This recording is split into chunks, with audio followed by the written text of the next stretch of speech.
अस्सलाम वालेकुम।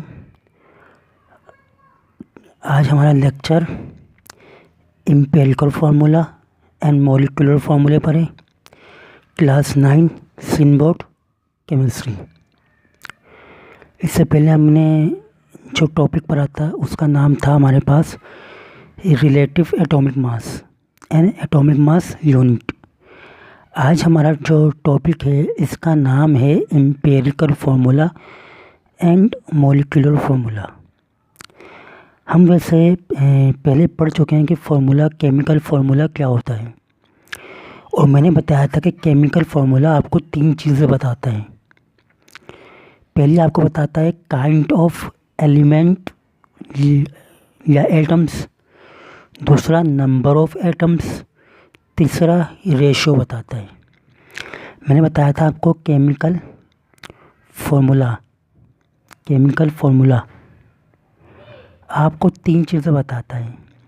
एक काइंड ऑफ एलिमेंट भी कह सकते हैं और एटम भी कह सकते हैं, एटम्स। दूसरा नंबर ऑफ एटम्स, तीसरा आपको बता सकता है रेशियो। तीसरा आपको रेशियो बताता है कौन? Chemical formula. असल में इन्हीं 3 की बुनियाद पर हमने केमिकल फार्मूले को 2 में तकसीम किया। एक को हमने कहा एम्पिरिकल फार्मूला और एक को हमने कहा मॉलिक्यूलर फार्मूला। मैं आपको इन 3 ही बेस पर ये समझाऊंगा एम्पिरिकल फार्मूला और मॉलिक्यूलर फार्मूला क्या होता है। सबसे पहले हम चलते हैं एम्पिरिकल फार्मूले के ऊपर। याद रखिएगा, मैंने कहा हम 3 चीज़ों में बात करेंगे। सबसे पहले kind of atom. Empirical formula हमें, अगर हम बात करें एम्पिरिकल फार्मूले की, हम यूँ कर लेते हैं। हमने कहा काइंड ऑफ एटम्स, सही है। पहला पॉइंट हमने कहा काइंड्स ऑफ एटम्स, दूसरा पॉइंट हमने कहा number of atoms. Kinds of atoms का मतलब है काइंड ऑफ एलिमेंट। तीसरा रेशियो, सही है। मैं यहाँ लिख देता हूँ एम्पिरिकल फार्मूला और यहाँ लिख देता हूँ मॉलिक्यूलर फार्मूला, ठीक है। यहाँ लाइन भी कहीं देता हूँ आपको, और ये भी कर देता हूँ, ये भी। अब ज़रा देखें empirical formula kind of atom. Empirical formula हमें काइंड्स ऑफ एटम्स बताता है। एम्पिरिकल फार्मूला हमें काइंड ऑफ एटम बताता है, मतलब किस किस्म के एटम मौजूद हैं या कौन से एटम या एलिमेंट मौजूद हैं, ये हमें एम्पिरिकल फार्मूला बताता है। मिसाल के तौर पर आपके पास है H2O, तो अगर आपसे पूछे जाए इसमें कितने तरह के एटम हैं, तो आप कहेंगे 2 तरह के एटम हैं। एक ऑक्सीजन एटम, हाइड्रोजन एटम है, एक ऑक्सीजन एटम है, सही है। आपसे पूछा जाए कितने तरह के इसमें एलिमेंट हैं, तो आप कहेंगे 2 तरह के एलिमेंट हैं, एक हाइड्रोजन है, एक ऑक्सीजन है। तो एम्पिरिकल फार्मूला आपको काइंड ऑफ एटम या एलिमेंट बताता है, जिसे टाइप ऑफ भी कहते हैं। इसे हम भी कह सकते हैं टाइप। अगर काइंड समझ में नहीं आ रहा, टाइप्स ऑफ एटम बताता है कि एटम की किस्म कौन सी है, यानी कितने किस्म के एटम मौजूद हैं। तो 2 किस्म के एटम मौजूद हैं, एक हाइड्रोजन, एक ऑक्सीजन। इसी तरह अगर मैं आपसे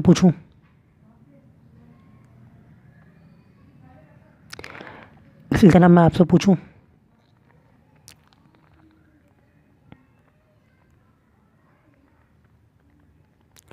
कि आप मुझे बताएं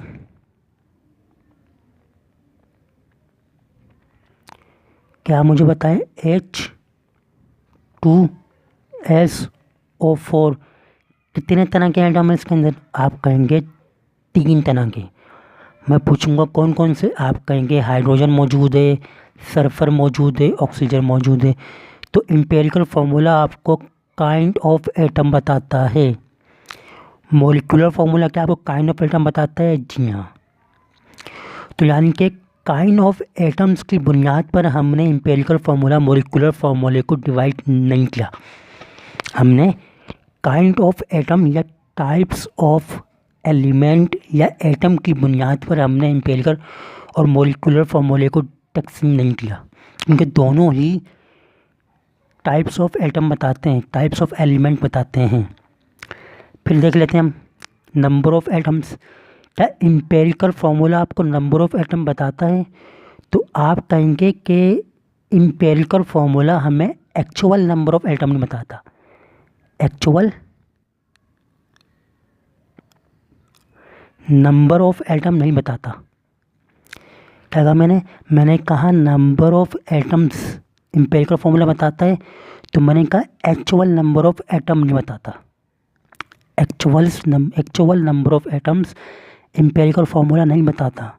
molecular formula actual number of atom बताता है। क्या कहा मैंने कि एक्चुअल नंबर ऑफ एटम हमें एम्पिरिकल फार्मूला नहीं बताता, जबकि मॉलिक्यूल हमें एक्चुअल नंबर ऑफ एटम्स बताता है। मैं भी आपको मिसाल देता हूँ इसकी। जैसे आपके पास मिसाल आ गई, मैं दे देता हूँ आपको मिसाल।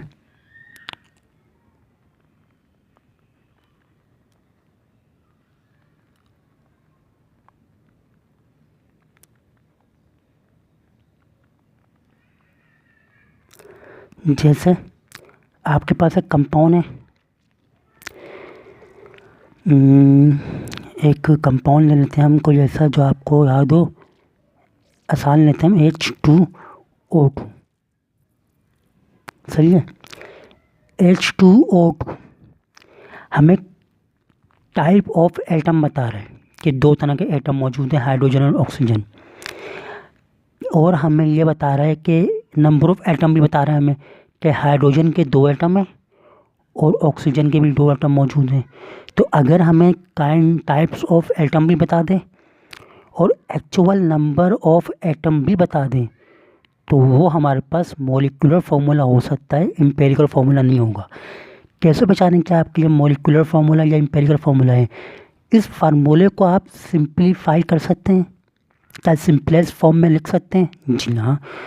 2 1 ज़ा 2, 2 1 ज़ा 2। तो इसको अगर हम सिंपलेस्ट फॉर्म में लिखें तो हम लिखेंगे इसको लिखेंगे HO। तो HO is the empirical formula of H2O2 and H2O2 is the molecular formula of HO। क्योंकि हमें जो HO है, दोनों हमें टाइप्स ऑफ एटम बता रहे हैं, लेकिन हमें एक एक्चुअल नंबर ऑफ एटम बता रहा है और एक एक्चुअल नंबर ऑफ एटम नहीं बता रहा। तो जो केमिकल फार्मूला आपको एक्चुअल नंबर ऑफ एटम बताएगा वो आपके पास मॉलिक्यूलर फार्मूला होगा, और जो फार्मूला आपको एक्चुअल नंबर ऑफ एटम नहीं बताएगा वो आपके पास होगा एम्पिरिकल फार्मूला। अगला रेशियो इसी बुनियाद पर बेस करता है कि जो एम्पिरिकल फार्मूला ये हमें सिंपलेस्ट रेशियो बताता है। कौन सी रेशियो बताता है? सिंपलेस्ट रेशियो बताता है ना। जबकि हमें मॉलिक्यूलर फार्मूला जो है वो एक्चुअल रेशियो बताता है। कौन सी रेशियो बताता है? एक्चुअल रेशियो बताता है। मैं इसको दोबारा लिख देता हूँ अगर आप कहेंगे तो। एक्चुअल रेशियो बताता है हमें, एक्चुअल, है ना। तो मतलब क्योंकि जब हमें नंबर ऑफ एटम्स एक्चुअल नहीं बता रही है तो भैया हमें एक्चुअल रेशियो भी नहीं बता सकते हैं। जबकि हमें मॉलिक्यूलर फार्मूला हमें एक्चुअल नंबर ऑफ एटम बताता है, इसलिए हमें वो एक्चुअल रेशियो भी बताता है। तो मतलब ये हुआ कि एम्पिरिकल फार्मूला और मॉलिक्यूलर फार्मूला में सेम क्या है कि दोनों टाइप्स ऑफ एटम बताते हैं हमें, दोनों हमें टाइप्स ऑफ एटम बताते हैं। फ़र्क कहाँ आता है? फ़र्क आता है नंबर ऑफ एटम्स पर। एम्पिरिकल फार्मूला हमें एक्चुअल नंबर ऑफ एटम नहीं बताता और सिंपलेस्ट रेशियो बताता है, जबकि मॉलिक्यूलर फार्मूला हमें एक्चुअल नंबर ऑफ एटम भी बताता है और एक्चुअल रेशियो भी बताता है। मैं आपको इसकी एग्जांपल्स देके आपको मैं समझाता हूँ। चलें मिसाल लें आप। मिसाल आपके पास सबसे कॉमन है C6H 12O6। मैं आपसे पूछूं ये एम्पिरिकल फार्मूला या मॉलिक्यूलर फार्मूला है, तो आप कहेंगे ये मॉलिक्यूलर फार्मूला है। आपसे पूछा जाए कैसे ये मॉलिक्यूलर फार्मूला है, आप कहेंगे इसलिए मॉलिक्यूलर फार्मूला है क्योंकि हम जो हैं वो इसकी एटम नंबर ऑफ़ एटम्स की रेशियो जो है इसको सिंप्लीफाई कर सकते हैं, सिंपलेस्ट फॉर्म में ला सकते हैं। मैंने कहा कैसे ला सकते हैं, आपने कहा देखें 6 1 ज़ा 6, 6 2 ज़ा 12, 6 1 ज़ा 6, तो कार्बन CH2O बन गया। क्या यह सिंपलेस्ट रेशियो है? जी हाँ, ये सिंपलेस्ट रेशियो है। इसको मज़ीद सिंपलेस्ट नहीं कर सकते, तो हम ये कहेंगे कि ये जो बनाया है हमने ये एम्पिरिकल फार्मूला है। ये किसका एम्पिरिकल फार्मूला है याद रखिएगा, ये दोनों जो हैं फार्मूले किसके हैं, ये दोनों फार्मूले हैं ग्लूकोज के। किसके फार्मूले हैं? ग्लूकोज के फार्मूले हैं। फ़र्क क्या है कि ये जो फार्मूला है ग्लूकोज का ये मॉलिक्यूलर फार्मूला है और ये जो फार्मूला है एम्पिरिकल फार्मूला है। सर कैसे पहचाना आपने मॉलिक्यूलर फार्मूला एम्पिरिकल फार्मूला? देखें इन दोनों में टाइप्स ऑफ एटम तो सेम है, इसमें भी 3 तरह के एटम मौजूद हैं, टाइप ऑफ एटम मौजूद है, इसमें भी 3 तरह के टाइप ऑफ एटम मौजूद हैं। डिफरेंस कहाँ आया? डिफरेंस आया कि हम इस फॉर्मूले को, पहली बात है कि यह हमें एक्चुअल नंबर ऑफ़ एटम बता रहा है, जबकि यह हमें एक्चुअल नंबर ऑफ़ एटम नहीं बता रहा। दूसरी बात, हम इस जो फार्मूला है मॉलिक्यूलर फार्मूला ऊपर जो दिया हुआ है, इसके हम एटम नंबर ऑफ़ एटम को सिंप्लीफाई कर सकते हैं रेशियो को। तो अगर किसी फार्मूले के नंबर ऑफ़ एटम्स के रेशियो को आप सिंपलेस्ट कर सकते हैं तो वो मॉलिक्यूलर फार्मूला है, नहीं कर सकते हैं तो वो एम्पिरिकल फार्मूला है ज़्यादातर। लेकिन कुछ ऐसे फार्मूले भी हमारे पास मौजूद हैं जिनका एम्पिरिकल फार्मूला और मॉलिक्यूलर फार्मूला सेम होता है, आप सिंप्लीफाई नहीं कर सकते उसे। जैसे मिसाल दे रहा हूँ मैं आपको, आपके पास मिसाल के तौर पर आ गया H2O।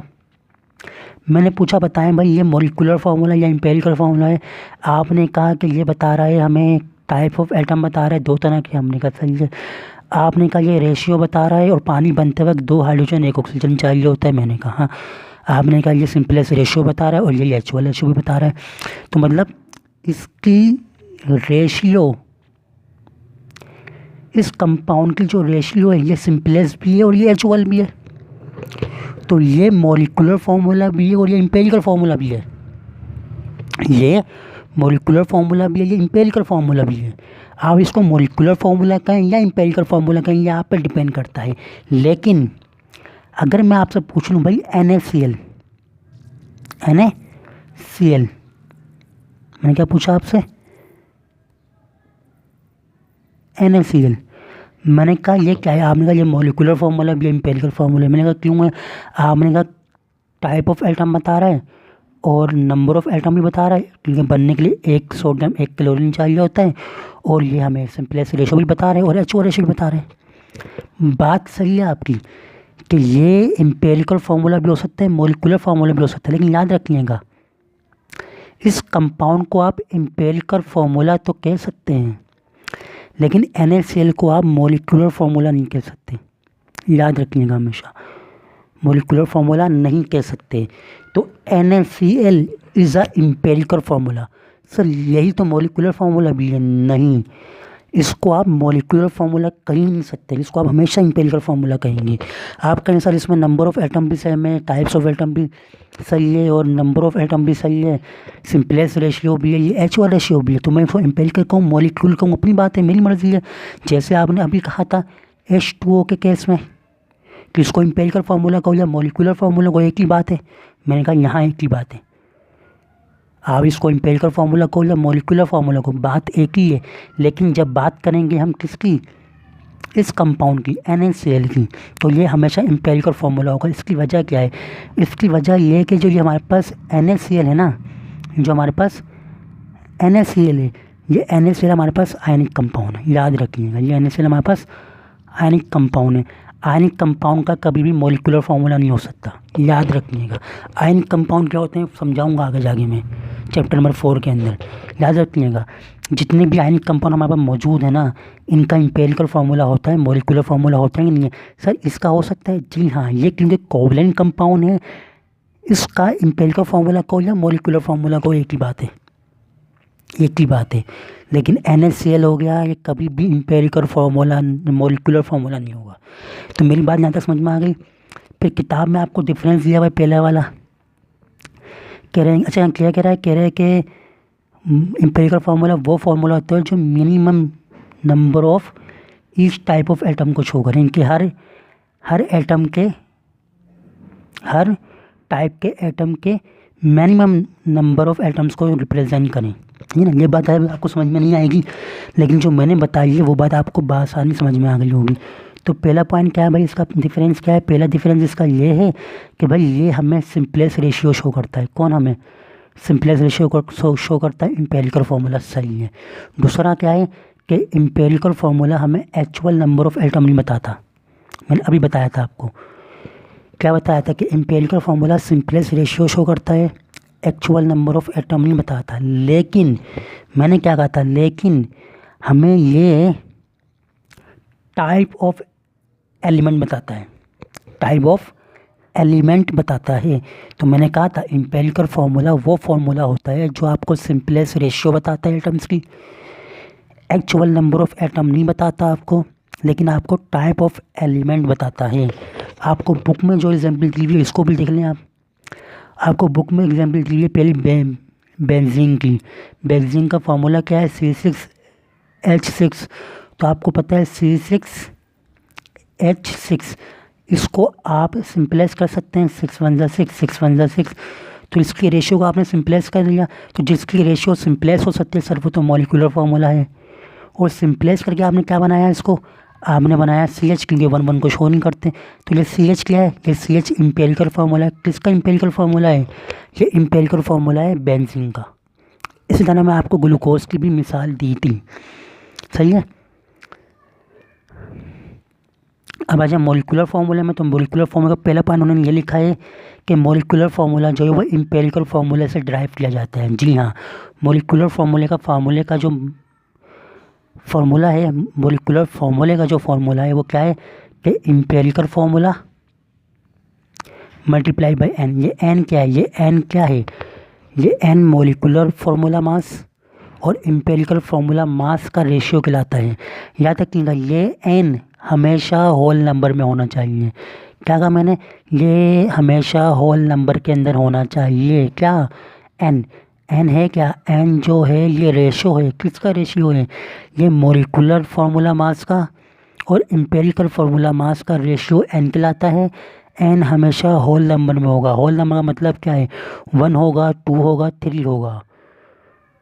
इसके अलावा 1.5, 2.5, 1.3, 2.5, -5 ऐसा नहीं हो सकता। नहीं, बात समझ में आ गई? तो हम क्या करते हैं, हम ड्राइव करते हैं मॉलिक्यूलर फार्मूले को एम्पिरिकल फार्मूले को। दूसरा क्या कहता है मॉलिक्यूलर फार्मूला हम कैलकुलेट करते हैं, एटॉमिक मास को कैलकुलेट करता है। सही है। मॉलिक्यूलर फार्मूला मास अब कैसे कैलकुलेट करेंगे? मॉलिक्यूलर फार्मूले के अंदर जितने भी एटम्स होंगे उन एटम्स के एटॉमिक मास को सम कर लेंगे, तो आपके पास क्या आ जाएगा? मॉलिक्यूलर फार्मूला मास आ जाएगा। कह रहा है मॉलिक्यूलर फार्मूला मास जो है, कह रहा है कि मॉलिक्यूलर फार्मूला मास जो है कंपाउंड का ये सेम होता है एम्पिरिकल फार्मूले से या मल्टीपल होता है। या तो सेम होता है या तो मल्टीपल होता है। बताया मैंने आपको कि H2O सेम होगा एम्पिरिकल मॉलिक्यूलर फार्मूला, लेकिन C6H6 मल्टीपल है ये। तो ये सेम भी हो सकता है और मल्टीपल भी हो सकता है। और आपको यहाँ उसने फार्मूला में आपको इसको फार्मूला भी दे दिया। फिर आपको इसने एग्जाम्पल से दिए। एग्जाम्पल देखें, पहले आपको कार्बन डाइऑक्साइड दिए। कह रहे कार्बन डाइऑक्साइड में जो एम्पिरिकल फार्मूला है हमारे पास वो CO2 है, मॉलिक्यूलर फार्मूला भी CO2 है। मतलब क्या हुआ? मतलब ये हुआ कि कार्बन डाइऑक्साइड का empirical formula molecular formula same होता है। ठीक है, आगे चलते हैं। आगे ग्लूकोज लिया। ग्लूकोज का फार्मूला क्या है? Molecular formula C6H12O6 formula molecular. इसको हम सिंपलीफाई कर सकते हैं। जी हाँ, सिंपलेस कर सकते हैं, सिंपलीफाई कर सकते हैं। तो सिंपलीफाई करके हमने ये बना दिया CH2O। तो CH2O क्या है हमारे पास? एम्पिरिकल फार्मूला है। C6H12O6 मॉलिक्यूलर फार्मूला है। सर हाइड्रोजन परऑक्साइड क्या है? मैंने कहा हाइड्रोजन परऑक्साइड का मॉलिक्यूलर फार्मूला जो है वो H2O2 है और एम्पिरिकल फार्मूला HO है। सर बेंजीन का क्या फार्मूला? मैंने कहा बेंजीन का फार्मूला जो है मॉलिक्यूलर फार्मूला वो C6H6 है और एम्पिरिकल फार्मूला CH है। सर एसिटिक एसिड का फार्मूला क्या है? मैंने कहा एसिटिक एसिड का फार्मूला है CH3COOH और इसका एम्पिरिकल फार्मूला क्या है? CH2O। अच्छा, पेपर में एग्जाम में एक बार ये फार्मूला आ गया, उन्हें कहा कि CH3COOH का एम्पिरिकल फार्मूला क्या है बता दो। आपको ऑप्शन दे दिए, सिंपल है। कितने कार्बन है यहाँ पर? 2, तो आप लिखेंगे कार्बन 2। कितने हाइड्रोजन यहाँ पर? 4, तो आप लिखेंगे कार्बन 4, हाइड्रोजन 4। कितने ऑक्सीजन है यहाँ पर? 2, तो आप लिखेंगे ऑक्सीजन 2। 2 1 ज़ा 2, 2 2 ज़ा 4, 2 1 ज़ा 2। तो क्या बन गया? CH2O बन गया ना ये फार्मूला। हाँ, तो आपने इस तरह इसको निकालना है, क्योंकि बच्चा कंफ्यूज क्या होता है, वो कहते हैं एम्पिरिकल फार्मूला कैसे करके फिर प्लस कर दें, आप जमा कर दें। एक कार्बन ये रहा, एक कार्बन ये रहा, 2 कार्बन हो गया, आपने लिखा C2। 3 हाइड्रोजन ये रहे, 1 हाइड्रोजन ये रहा, आपने लिखा CH4। 2 ऑक्सीजन था, आपने लिखा O2, सिंप्लाइज कर दिया आपने इसको, तो आप निकालिए इसका मॉलिक्यूलर फार्मूला है। तो मतलब ये हुआ कि मॉलिक्यूलर फार्मूला और एम्पिरिकल फार्मूला जो है ये हमें क्या चीज़ सेम बताता है, ये हमें टाइप ऑफ एलिमेंट दोनों में हमें पता चल जाते हैं, कितने तरह के एक्चुअल पता चल जाते हैं। फ़र्क क्या है कि हमें जो है एम्पिरिकल फार्मूला में एक्चुअल नंबर ऑफ़ एटम पता नहीं चलते, जबकि मॉलिक्यूलर फार्मूले में हमें एक्चुअल नंबर ऑफ़ एटम पता चल जाते हैं। एम्पिरिकल फार्मूला जो हमारे पास है, इस फार्मूले की जो रेशियो होती है तो एटम्स की, वो सिंपलेस्ट रेशियो होती है, इसलिए इसको बास औकात एम्पिरिकल फार्मूले को सिंपलेस्ट फार्मूला भी कहा जाता है। कई जगह पे इसको कहा जाता है सिंपलेस्ट फार्मूला। सिंपलेस्ट फार्मूला कौन सा होता है? सिंपलेस्ट फार्मूला कहते हैं एम्पिरिकल फार्मूले को।